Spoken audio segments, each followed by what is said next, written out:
Pixfer, aujourd'hui on se retrouve pour un nouveau tuto moustache comme de bien entendu. Alors je sais, ça fait longtemps pour certains peut-être qui n'ont pas vu, je vous invite à aller voir la dernière vidéo que j'ai postée, probablement avant celle-ci, pour vous expliquer un petit peu pourquoi j'ai disparu de la toile.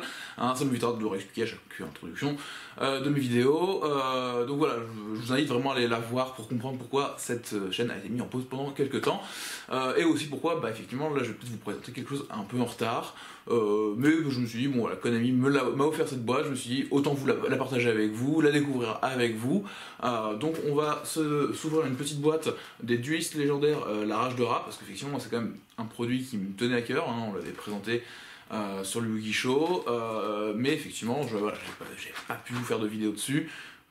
Pour la raison que j'ai expliqué dans l'autre vidéo. Donc du coup aujourd'hui voilà, on va se découvrir ça ensemble, on va voir ensemble tout simplement si j'ouvre quelque chose de bien. Donc pour bien commencer, on va ouvrir cette boîte. Alors je vais simplifier un petit peu l'ouverture, c'est-à-dire que je vais vous ouvrir tous les boosters d'un coup, je vais faire des piles sur le côté, vous allez les voir. Et comme ça on parlera plus rapidement de toutes les cartes, plutôt que perdre un temps fou si je faisais pas un montage accéléré à chaque ouverture de booster. Donc on va s'ouvrir ça très rapidement, vous allez voir.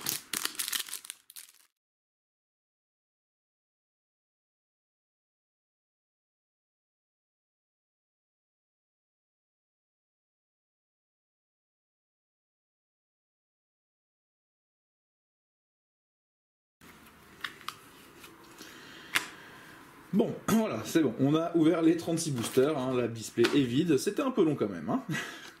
On va regarder un des premiers tas, et on va voir ce qu'on peut voir ensemble. Donc normalement, voilà, il y a les Merclord, donc là on découvre déjà effectivement un petit Vissel et Empereur Merclord, donc une reprint. Donc les Merclord sont des monstres machines qui vont jouer avec un peu la destruction pour s'invoquer, c'est un peu compliqué. Donc là on a le Dragon Astro Merclord, Astérisque, le Sun des jetons, la reprint, c'est une carte amusante, c'est sympa pour avoir dans la collection.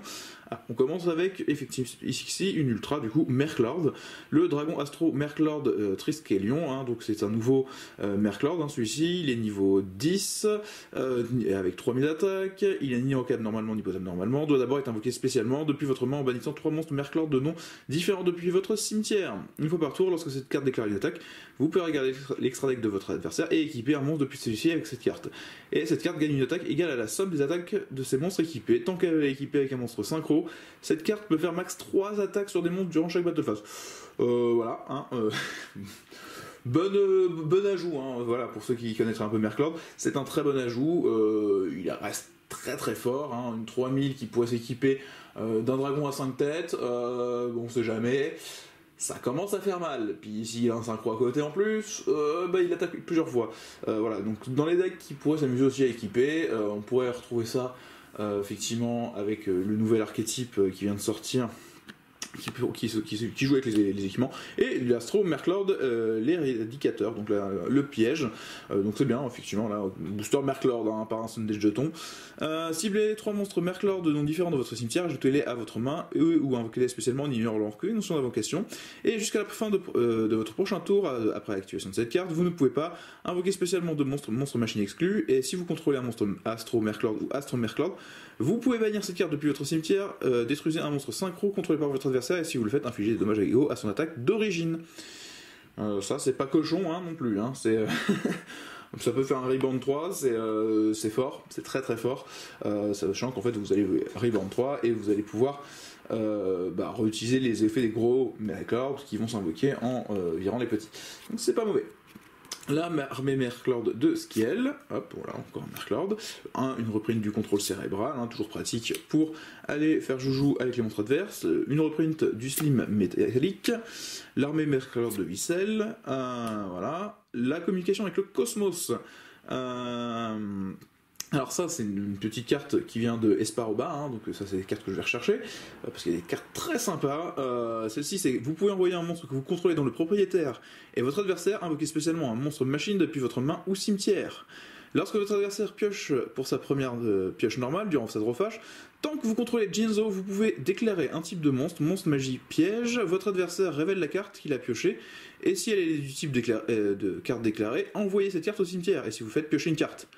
Donc là, c'est quand même une carte qui gêne un petit peu l'adversaire, hein. C'est-à-dire que quand il pioche, si on a déjà Jinzo, ça nous permet tout simplement d'avoir un gros Jinzo qui va nous permettre de virer une carte de la pioche normale de son adversaire et nous piocher une carte, hein. Donc on fait du -1 chez l'adversaire, nous on fait un +1. C'est un peu gratuit, sachant qu'effectivement il y a des cartes qui peuvent nous permettre de voir le deck du dessus du deck adverse. C'est bien, c'est fort. Allez, bah voilà, le fameux Jinzo, voilà, hein, on va le mettre avec ça, le Sunday Jetson, la ruée de jetons aussi, hein, pour aller avec. Ça c'est pour ceux qui n'aiment pas les Nibiru, qui veulent faire joujou avec Nibiru. Après on a le Dragon Astromerclop Astérix et le réacteur Slim. Le réacteur Slim qui est une nouvelle carte pour aider les invocations de Ra, hein, donc ça c'est une carte pour notre ami Marik. Alors, durant votre main phase, vous pouvez activer cet effet, invoquer spécialement 2 jetons Slim Aqua niveau 2, 500-500, et aussi vous pouvez invoquer, vous ne pouvez invoquer ni normalement ni spécialement de monstres bête divine exclu le reste de ce tour. Et durant la battle phase, effet rapide, vous pouvez sacrifier cette carte, poser une Slim métallique depuis votre main, deck ou cimetière, et il peut être activé ce tour. Voilà, donc ça nous permet d'aller poser ça, hein, ça c'est quand même pas mauvais, hein, en sacrifiant cette carte. On invoque des jetons qu'on pourra utiliser derrière pour faire des invocations de monstres bêtes divines. C'est très très fort, c'est très très fort. Très bonne carte. Alors une petite reprint du Monster Event, ça fait toujours plaisir, hein, une très bonne staple. L'onde de choc psychique, une carte qui va aller avec Jinzo, hein, voilà. Lorsque votre adversaire active une carte piège, défaussez une carte magie piège, invoquez spécialement un monstre ténèbres machine de niveau 6 depuis votre deck. Bon, un Jinzo. La paralysée du bras, ça c'est une petite reprint, pour ceux qui ne l'auraient pas eu précédemment. L'offrande du bras gauche, une bonne reprint aussi, pour venir aider. La chaîne d'entrave des dieux, donc le terrain qui est lié au dieu égyptien, hein. C'est les monstres de niveau 10 sur le terrain ne peut être ni ciblé ni détruit par l'effet de carte. Si un monstre de minimum niveau 10 détruit un monstre au combat et l'envoie au cimetière, le joueur qui contrôle le monstre détruit reçoit 1000 points de dommage. Lorsque cette carte sur le terrain est détruite par un effet de carte et envoyée au cimetière, vous pouvez ajouter un monstre divin depuis votre deck à votre main. Très très bonne reprint, hein, pour ceux qui veulent effectivement jouer Ra ou qui voudront jouer les autres dieux égyptiens. Hop, encore un Merklord, l'armée de Merklord, le Slim encore, l'armée Merklord et le Méga Cyber Psychique.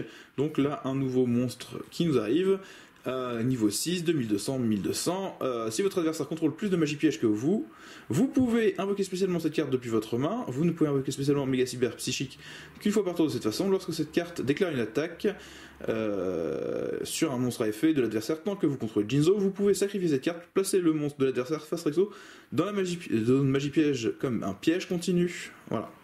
Donc c'est une petite façon de gérer des monstres qui pourraient peut-être pas être détruits, qui pourraient pas être qui peuvent pas être détruits, qui peuvent pas être bannis ou on sait pas quoi. Ça peut être une façon de faire. Petite carte sympathique. Alors, qu'est-ce qu'on a dans celui-ci? La Forceress Merklord, donc le terrain pour aller avec les Merklord. Le Résurrecteur Jinzo qui est une reprint, hein, mais qui fait plaisir parce que les cartes Jinzo, pour ceux qui sont fans, étaient un petit peu compliquées à avoir, hein, parce qu'elles dataient un petit peu. Il y avait un peu moins d'impression de cartes à l'époque où ils sont sortis, donc ça devenait un peu compliqué à les avoir, donc c'est très très bien de les récupérer. Cette carte peut attaquer directement. Lorsque cette carte est envoyée au cimetière, vous pouvez cibler un monstre Jinzo dans votre cimetière, vous collez spécialement, mais détruisez-le durant votre end phase. Alors lui, le Résurrecteur, moi je le trouve très sympa parce que ça fait partie des cartes que je recherchais pour faire simplement une petite combo avec le changement de masque 2, le Résurrecteur, on normal le Résurrecteur Jinzo, on fait un changement de masque 2 dessus durant la main phase ou même la stand-by phase adverse, on sort un masque des ténèbres, l'eau des ténèbres héros masqué. Et on sort le Jinzo qui reviendra du cimetière parce qu'on l'a défaussé sur le changement de masque 2. Ce qui peut être très très sympathique, hein, comme petite combo. L'armée de Merklord de Granel. L'unification du dieu soleil. Donc là c'est une petite carte évidemment pour notre ami Ra. Hein. Si vous contrôlez un monstre dont le nom d'origine est le dragon ailé de Ra, vous pouvez activer cette carte. Le tour de cette carte a été où elle est posée. Durant la main phase, vous pouvez payer des LP jusqu'à n'en avoir plus que 100. Le dragon ailé de Ra, invoqué spécialement, que vous contrôlez, gagne une attaque def égale au montant des LP payés, même si cette carte quitte le terrain. Et une fois par tour, vous pouvez sacrifier le dragon ailé de Ra, gagner des LP égaux à son attaque sur le terrain. Voilà, donc ça c'est pour faire joujou comme dans l'animé, avec ses points de vie et l'attaque de rat et ne jamais perdre en fait. Hein. Donc très bonne carte. Déviation Merclord, une magie rapide. Ciblez un monstre Merclord que vous contrôlez. Votre adversaire ne reçoit aucun dommage de combat des attaques impliquant le monstre face recto jusqu'à la fin de ce tour. Et aussi son attaque devient définitivement la somme des attaques d'origine de tous les monstres Merclord que vous contrôlez actuellement. Si un ou plusieurs monstres Merclord que vous contrôlez vont être détruits au combat ou par un effet de carte, vous pouvez bannir cette carte depuis votre cimetière à la place. Voilà. C'est une bonne magie rapide, hein, comme on les aime. Alors, encore un petit Monster Reborn, l'amplificateur, donc la magie d'équipement qui est liée à Jinzo, hein, donc une bonne reprint aussi, le Seigneur Jinzo, voilà, qui est aussi une reprint, hein, qui est pas forcément facile à obtenir, donc c'est plutôt bien. Le noyau infini Nucleus Merclord, donc ça c'est un nouveau Merclord qui va venir nous aider et simplifier probablement un petit peu la stratégie Merclord. La première fois que cette carte va être détruite au combat, chaque tour, elle n'est pas détruite. Vous pouvez utiliser chacun des effets suivant le noyau infini qu'une fois par tour. Si cette carte est invoquée normalement ou spécialement, vous pouvez ajouter une magie piège Merclord depuis votre deck à votre main. Donc ça en général, on sait que les cartes qui permettent d'aller chercher d'autres cartes de l'archétype, c'est des bons starters en général. En plus, il est petit, il est niveau 1, donc on peut le sortir sur 1 for 1, ça c'est encore mieux. Et si cette carte est détruite par un effet de carte, vous pouvez invoquer spécialement un monstre Empereur Merclord depuis votre main ou deck d'un attribut différent des monstres que vous contrôlez en ignorant ces conditions d'invocation. Et aussi, vous ne pouvez pas déclarer d'attaque avec un monstre. Vous ne pouvez déclarer d'attaque qu'avec un monstre ce tour-ci. C'est pas mauvais, hein, c'est loin d'être mauvais. On récupère encore la petite piège. On va pouvoir mettre les magies là. Hop, le redémarrage, donc là c'est encore une carte pour Merclord, hein, ça c'est une reprint, le Vicel, le Juragedok, une petite reprint, hein, pour ceux qui connaissent, hein, parce que ça sert effectivement dans le deck rat, on l'invoque en pleine battle, il va pouvoir nous permettre de gagner des points de vie en plus, c'est bien. Le canon de flamme, alors ça c'est, cette carte est toujours traitée comme une carte accélérateur de flamme, donc ça ce qui est intéressant, c'est qu'on pourra aller la chercher avec les cartes qui sont liées à Volcanique. Voilà. Parce que c'est un accélérateur de flamme. Jusqu'à la fin de ce tour, le dragon et les Dora que vous contrôlez gagnent les effets suivants. L'activation de cette carte ne peut être annulée. Cette carte n'est pas affectée par l'effet de carte de votre adversaire. Lorsqu'une attaque impliquant cette carte est déclarée, vous pouvez sacrifier un nombre de votre choix d'autres monstres qui n'ont pas déclaré d'attaque ce tour. Et jusqu'à la fin de ce tour, cette carte gagne une attaque égale à la somme d'attaque d'origine des monstres sacrifiés. Donc on sacrifie des gros pâtés. C'est gratuit, pof, et en plus c'est la somme d'origine, hein. Ça peut être important, parce qu'on pourrait faire des tricks via des cartes qui pourraient nous permettre d'invoquer spécialement des monstres énormes, hein, comme vieille hiératique, où on va invoquer un dragon gratuitement en sacrifiant un, mais son attaque va passer à 0. Mais sauf qu'une fois qu'on va le sacrifier, en fait, on regardera à nouveau son attaque d'origine, et non pas l'attaque qu'il avait sur le terrain. Et là, donc du coup, si on avait mis un dragon blanc bleu, on lui a fait gagner 3000 d'attaque en plus, c'est pas mauvais. Hein. Et après le calcul des dommages, si cette carte a attaqué, vous pouvez envoyer tous les monstres contrôlés par votre adversaire au cimetière. Ça c'est bien aussi, hein, c'est une bonne magie rapide, hein, pour venir booster. Le choc énergique Cyber, ça c'est une magie rapide. Si vous contrôlez Jinzo, ciblez une carte sur le terrain, détruisez-la, puis si c'était un piège, vous pouvez appliquer un de ses effets. Jusqu'à la fin de ce tour, annulez les effets d'une carte face recto sur le terrain, et sinon, c'est tous les Jinzo que vous contrôlez gagnent 800 d'attaque. Donc soit c'est un Jinzo qui va être gros pâté et qui va résister, soit effectivement on peut negate une carte sur le terrain. C'est quand même assez cool. C'est quand même assez cool parce que ça va faire du contrôle sur le pendant le tour adverse, hein, vu que c'est une magie rapide, ou pendant notre tour, ça peut être bien. L'armée Merclord de Skiel, donc voilà, le Vicel, Jinzo, la menace machine, donc la nouvelle version ultra classe, une version niveau 7, 2400-1500. Si un piège est face recto sur le terrain ou dans l'un des cimetières, vous pouvez invoquer spécialement cette carte depuis votre main. Et si vous le faites, elle devient de niveau 6. Jusqu'à la fin de ce tour. Et durant la main phase, effet rapide, vous pouvez sacrifier cette carte, invoquer spécialement un Jinzo depuis votre main ou cimetière, puis vous pouvez détruire tous les pièges contrôlés par votre adversaire, même si cette carte est posée, révélez-la. Ça, c'est quand même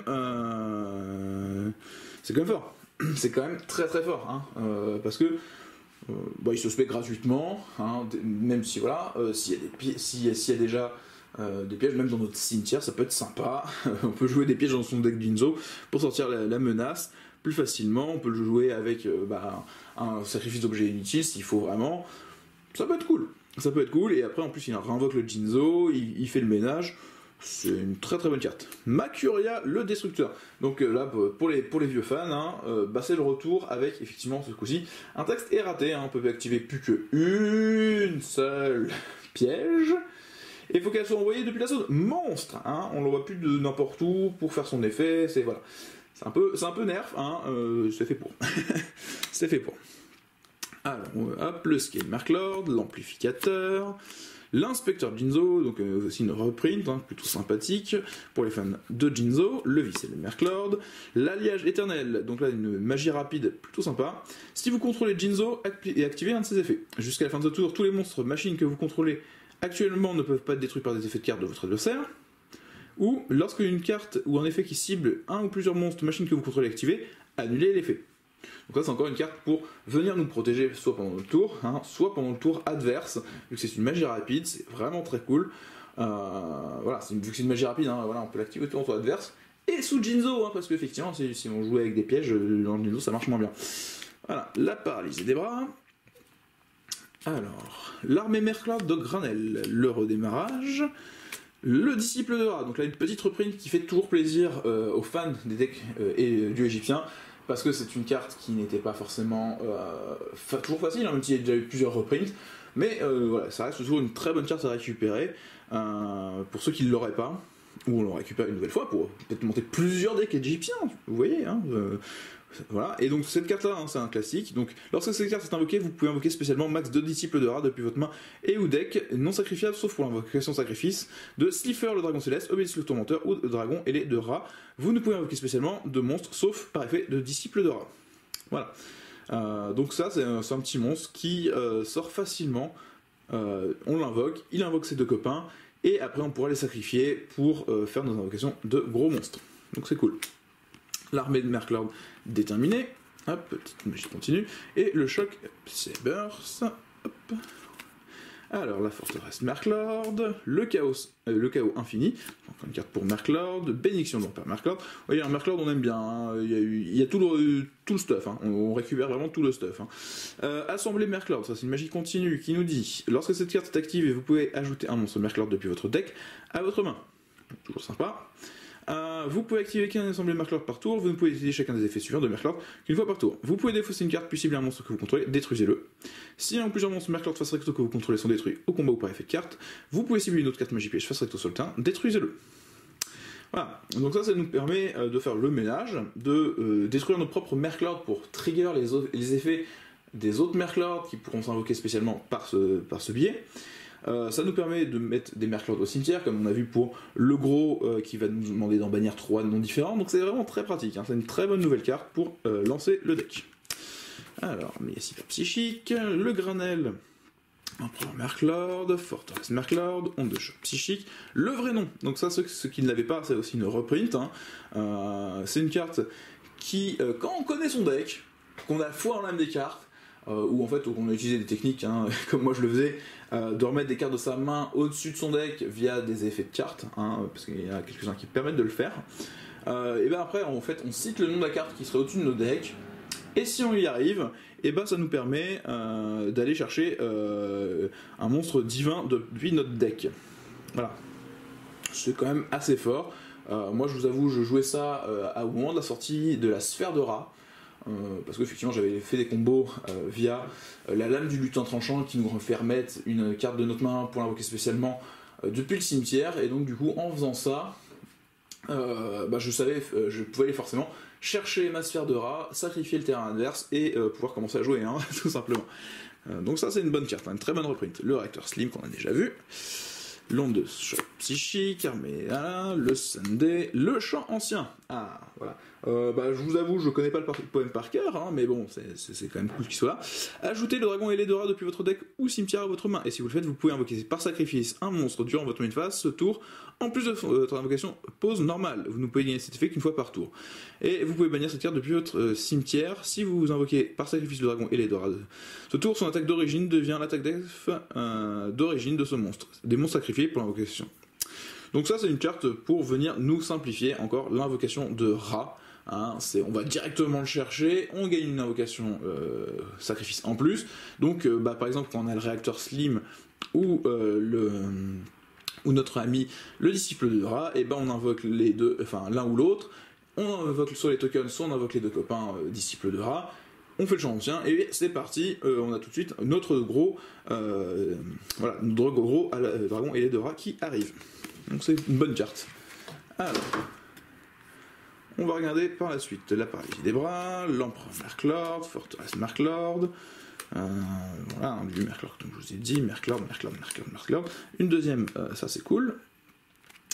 Le Vicel, le mécanique, le slim, le résurrecteur, déviation Merklord. Si lui un monstre Merklord que vous trouvez, votre adversaire ne reçoit aucun dommage de combat de cette attaque impliquant le monstre face recto jusqu'à la fin de ce tour. Et aussi son attaque devient définitivement la somme des attaques d'origine de tous les monstres Merklord que vous contrôlez actuellement. Si un ou plusieurs monstres Merklord que vous contrôlez vont être détruits ou au combat ou par effet de carte, vous pouvez bannir cette carte depuis votre cimetière à la place. Et ça en fait, je crois que je vous l'ai déjà montré tout à l'heure. Et je voulais revenir effectivement, je voulais monter tout à l'heure, mais je voulais revenir, c'est quand même assez cool parce que l'attaque devient ad vitam aeternam. Hein. Voilà, et ça peut devenir très fort. Hein. On a une tortue catapulte, on a un truc qui permet de le sacrifier, ça peut faire très mal. Hop. Seigneur Jinzo, ruée, armée, redémarrage. Rien, hein. Normalement, là, on va aller un peu plus vite. Jinzo, paralysie des jambes pour aller avec la paralysie des bras. Le contrôle mental, hein, qui va très bien aussi. Chichic, la liège éternelle. Paralysie des bras. Skiel, Juragedo, bénédiction, Astro. Encore du Merklord, hein. On aime bien ça. Chaos infini, armée de Merklord, Monster Reborn. C'est bien ça, les gens. On en a jamais assez, hein, des Monster Reborn. Moi, comme je vous le dis, hein, ça c'est le conseil Builder. C'est la première carte qu'on écrit sur une... Quand on veut construire un deck, c'est la première carte qu'on écrit sur la liste. Hein. Ça serait dommage de s'en priver. Moi, je trouve que ce serait vraiment dommage de se priver de Monster Reborn aujourd'hui. Hop. Bon, pas de grand chose. Le disciple de Ra. Bon, le Juragedo. On va voir un nouveau Merklord. Celui-là, je crois que je ne vous l'ai pas présenté. Durant votre main phase, vous pouvez activer cet effet, détruisez cette carte, et si vous le faites, invoquez spécialement 2 monstres armés de Merklord depuis votre deck en position de défense, et aussi vous ne pouvez pas invoquer spécialement de monstres machine exclus le reste de ce tour. Et si cette carte est envoyée au cimetière, vous pouvez activer cet effet durant la end phase de ce tour. Vous pouvez infliger 100 points de dommage à votre adversaire pour chaque monstre Merklord que vous contrôlez. Voilà, donc ça c'est un petit peu un starter aussi du deck, hein. Ça nous permet d'aller sortir d'autres copains, avoir facilement du coup les 3 noms comme on a pour le monstre qu'on a vu tout à l'heure. Ça peut être sympa, c'est pas trop mal. De toute façon on verra si je vous montre un jour un deck Merklord. Hop, vas-y, Skiel, hop, est-ce qu'on va voir, où est-ce qu'on va l'avoir cette gold? Le Skiel, l'inspecteur Jinzo, la fameuse ruée de jetons, contrôle, le réacteur, donc c'est bien, normalement j'ai au moins 3 réacteurs dans ma boîte, donc il y a au moins 4 Monster Events, ça c'est vraiment cool, Seigneur.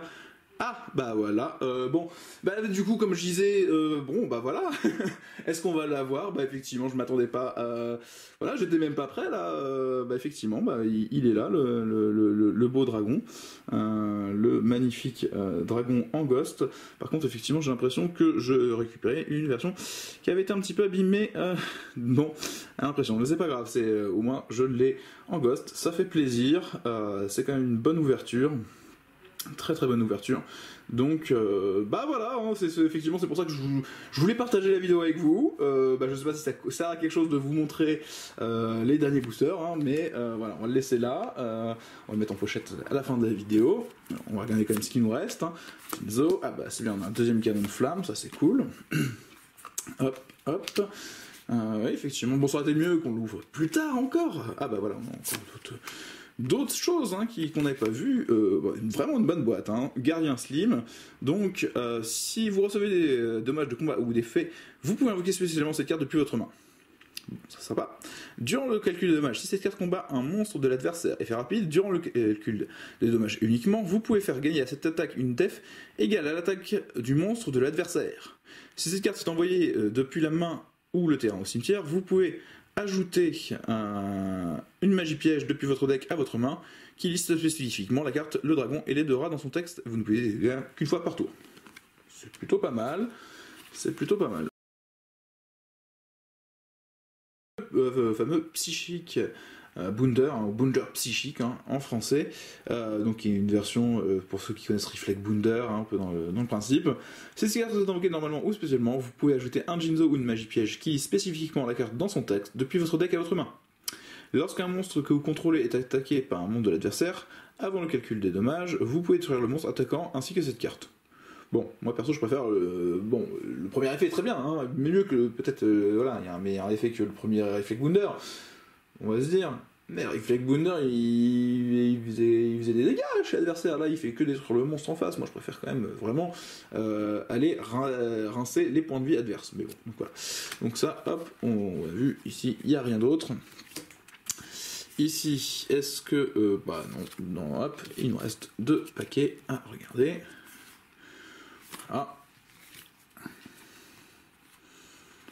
Voilà, bon, il n'y a pas beaucoup de choses, juste une petite reprint peut-être du monstre sauvage apparaît, pour ceux qui ne connaissent pas. Si votre adversaire contrôle un monstre, invoquez spécialement un monstre de max niveau 10 d'origine, depuis votre main qui ne peut pas être posé normalement en ignorant ses conditions d'invocation. Il n'est pas affecté par les effets de carte de votre adversaire, ceux de cette carte exclue, et aussi mélangez-le dans le deck durant la prochaine end phase de votre adversaire. Le reste de ce tour, vous pouvez ni invoquer normalement, ni poser normalement, ni invoquer spécialement de monstre si et votre adversaire ne reçoit aucun dommage. Bon, ça nous permet de sortir des gros pâtés, c'est une reprint intéressante, mais toujours un peu compliquée à jouer, vu ces restrictions finales. En tout cas, effectivement, je suis vraiment content quand même d'avoir pu vous ouvrir ça, comme vous voyez. J'ai mis une pochette. Voilà, mais c'est une belle carte. C'est une belle carte. On est content de l'avoir ouvert et puis pouvoir l'ajouter à la collection. C'est plutôt cool.